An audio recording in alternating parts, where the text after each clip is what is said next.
Assalamualaikum warahmatullahi wabarakatuh. Sampai jumpa kembali teman-teman di mata kuliah akuntansi keperilakuan.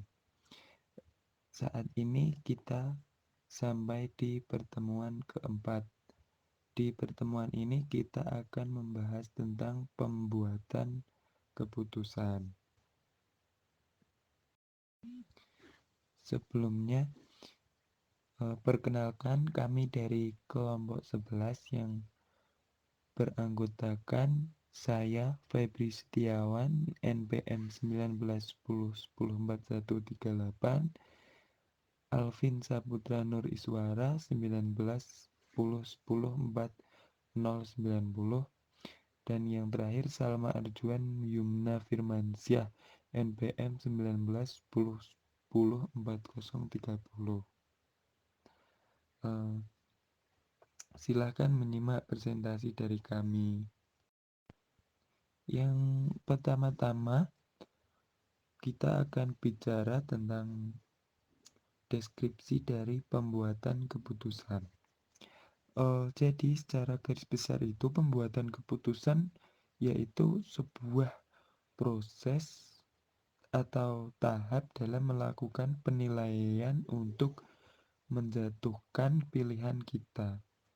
Jadi keputusan ini diambil setelah kita melalui beberapa perhitungan maupun pertimbangan yang bertujuan untuk memilih sesuatu yang dianggap paling benar.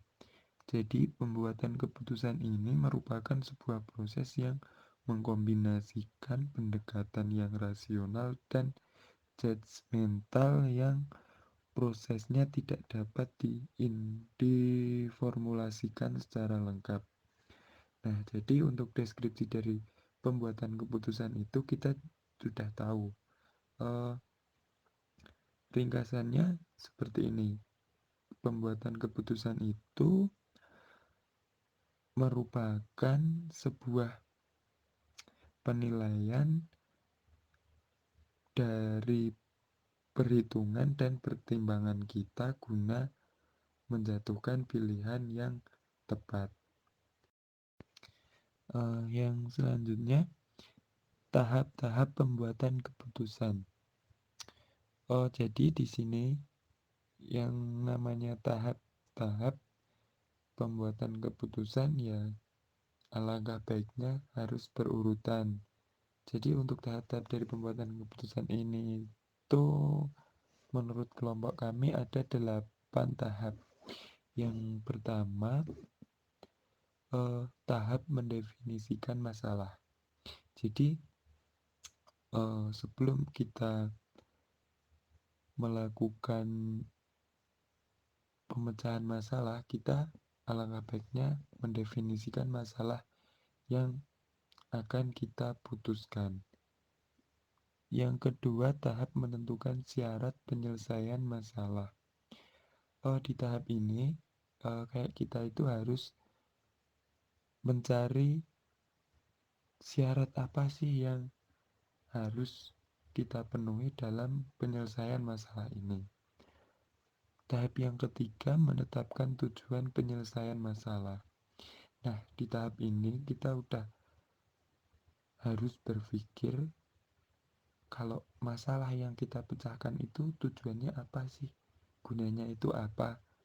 Nah, untuk selanjutnya tahap keempat. Di tahap ini kita mengidentifikasi alternatif penyelesaian masalah.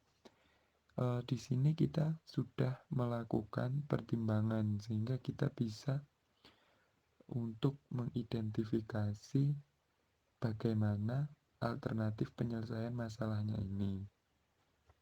Yang kelima, tahap mengembangkan kriteria penilaian.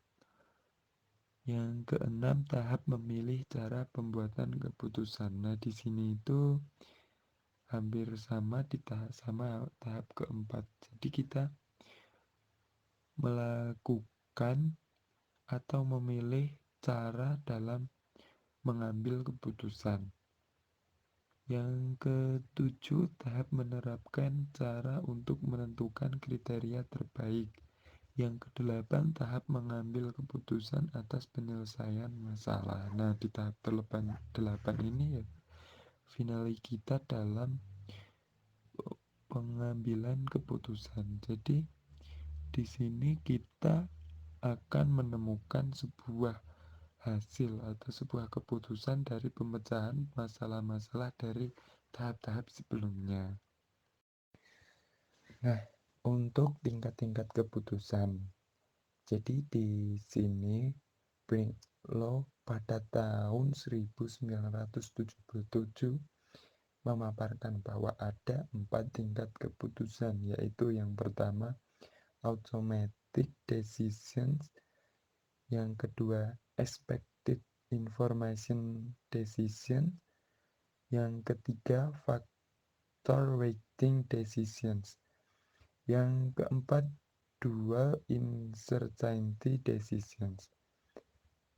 Nah, kita bahas satu-satu. Untuk yang pertama, jadi yang pertama itu keputusan otomatis atau automatic decisions. Jadi di sini keputusan yang dibuat dengan sangat sederhana. Namun meskipun keputusan ini sederhana, informasinya tetap diperlukan. Yang kedua, keputusan berdasar informasi yang diharapkan atau expected information decisions. Tingkat informasi mulai sedikit kompleks, jadi artinya informasi yang ada sudah memberi apa-apa untuk mengambil keputusan. Tetapi keputusan belum segera diambil karena informasi tersebut perlu dipelajari lebih lanjut. Yang ketiga, keputusan berdasar berbagai pertimbangan atau factor weighting decisions. Informasi-informasi yang telah dikumpulkan dianalisis, lalu dipertimbangkan dan diperhitungkan sebelum keputusan diambil. Yang keempat, keputusan berdasar ketidakpastian ganda atau dual uncertainty decisions. Pengertiannya, dalam setiap informasi yang ada masih diharapkan terdapat ketidakpastian, artinya semakin luas ruang lingkup dan semakin jauh dampak dari suatu keputusan. Semakin banyak informasi yang dibutuhkan, semakin tinggi ketidakpastian itu. Nah, jadi di sini bayangan akan ketidakpastian keputusan itu lebih besar. Lalu selanjutnya adalah kategori keputusan.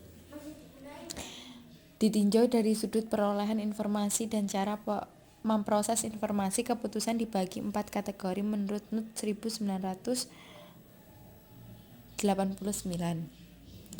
Yang pertama yaitu keputusan representasi, yaitu pengambilan keputusan menghadapi informasi yang cukup banyak dan mengetahui dengan tepat bagaimana memanipulasikan data tersebut. Keputusan ini banyak menggunakan model-model matematik seperti operation research, cost benefit analysis, dan simulasi. 2. Keputusan empiris, yaitu suatu keputusan yang sedikit informasi tetapi memiliki cara yang jelas untuk memproses informasi pada saat informasi itu diperoleh.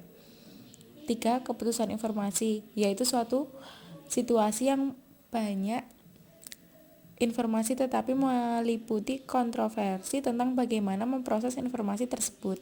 4. Keputusan eksplorasi, yaitu suatu situasi yang sedikit informasi dan tidak ada kata sepakat tentang cara yang hendak dianut untuk memulai mencari informasi. Lalu selanjutnya, masalah dalam pembuatan keputusan. Banyak faktor yang menyebabkan suatu keputusan memiliki kualitas yang baik atau buruk. Faktor-faktor tersebut dapat berasal dari internal maupun dari eksternal. 1. Faktor internal yang dapat mempengaruhi pembuatan keputusan adalah faktor yang berasal dari diri pembuat keputusan itu sendiri, yang meliputi karakteristik pribadi seperti sifat dan tipe individual, pengetahuan, pengalaman, dan keahlian. Dua, faktor eksternal adalah faktor yang berasal dari luar individu yang mempengaruhi pembuatan keputusan, seperti faktor lingkungan tempat individual berada. Secara umum, masalah yang dihadapi dalam pembuatan keputusan yaitu pengetahuan pengambil keputusan yang belum memadai, tidak lengkapnya informasi relevan yang tersedia, terbatasnya rasionalitas pengambil keputusan. Selanjutnya, pembuatan keputusan-keputusan rasional versus rasional terbatas. Tahapan pembuatan keputusan rasional. 1. Mendefinisikan suatu masalah. 2. Mengidentifikasi kriteria semua faktor untuk memenuhi tujuan. 3. Memberi bobot pada masing-masing faktor. 4. Mengidentifikasi semua alternatif yang relevan. 5.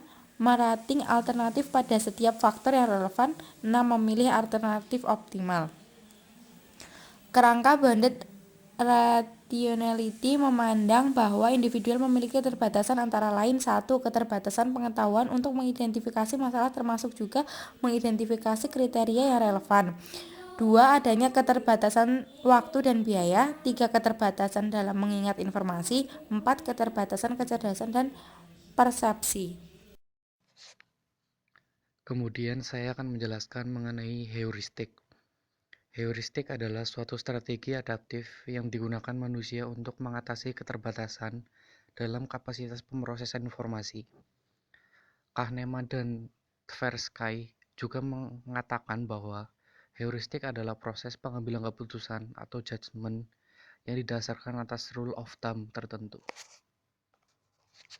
Rule of thumb dapat mengurangi permintaan pemrosesan, yaitu dengan menyediakan cara yang efisien bagi pembuat keputusan ketika menghadapi permasalahan yang kompleks, sehingga dapat menghemat waktu.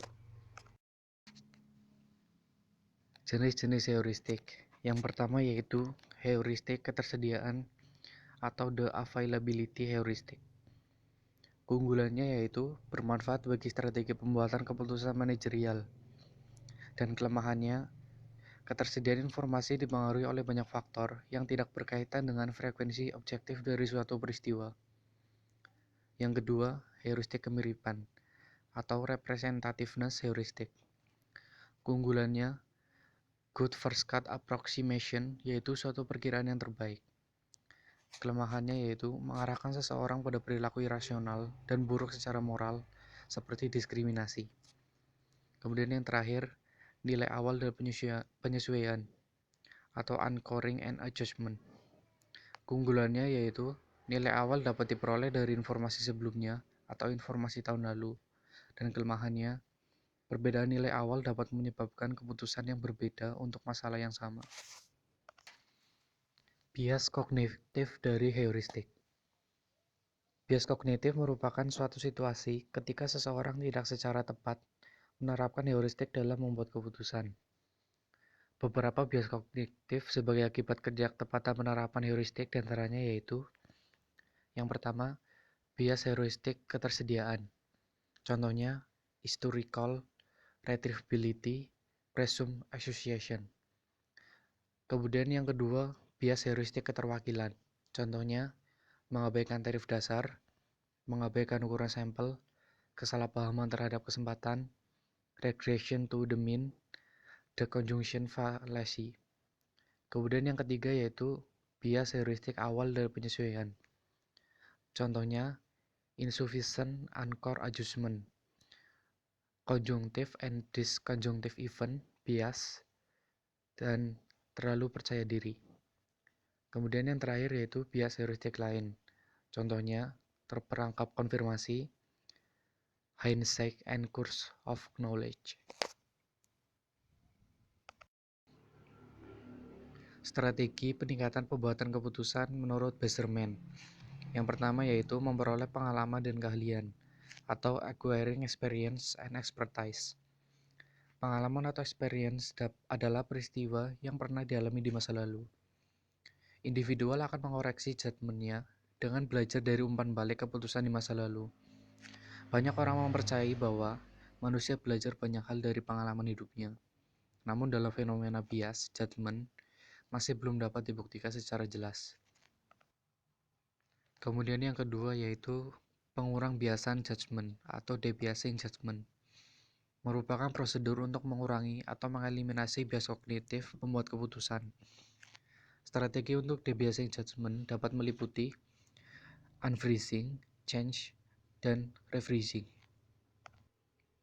Yang ketiga, menggunakan model linear berdasarkan pertimbangan ahli, atau using linear models based on expert judgment. Salah satu alternatif untuk melakukan mitigasi bias yaitu menggunakan model linear berdasarkan expert judgment. Alternatif memitigasi adanya bias judgment adalah pakar atau expert untuk membangun model linear yang menstimulasi judgment dalam pembuatan keputusan. Alat analisis statistik yang digunakan biasanya adalah analisis regresi. Kemudian yang terakhir adalah menyesuaikan prediksi intuitif atau adjusting intuitive prediction.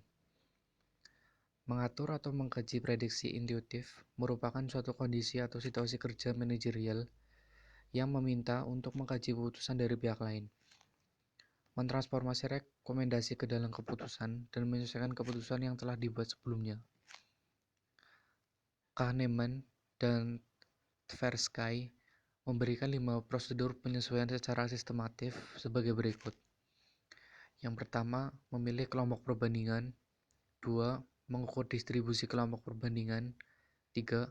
Menggabungkan estimasi intuitif. 4. Mengukur prediktabilitas peramal analisis. Dan terakhir, menyesuaikan intuitif estimasi. Baik, terima kasih teman-teman. Akhirnya kita udah sampai di ujung dari presentasi dari kelompok kami. Sebelumnya, terima kasih buat teman-teman dan Ibu dosen yang telah bersedia mendengarkan pemaparan materi dari kelompok kami. Apabila ada kesalahan dalam presentasi atau menyampaikan materi, kami dari kelompok 11 mohon maaf yang sebesar-besarnya. Apabila ada pertanyaan, silakan untuk ditanyakan. Terima kasih.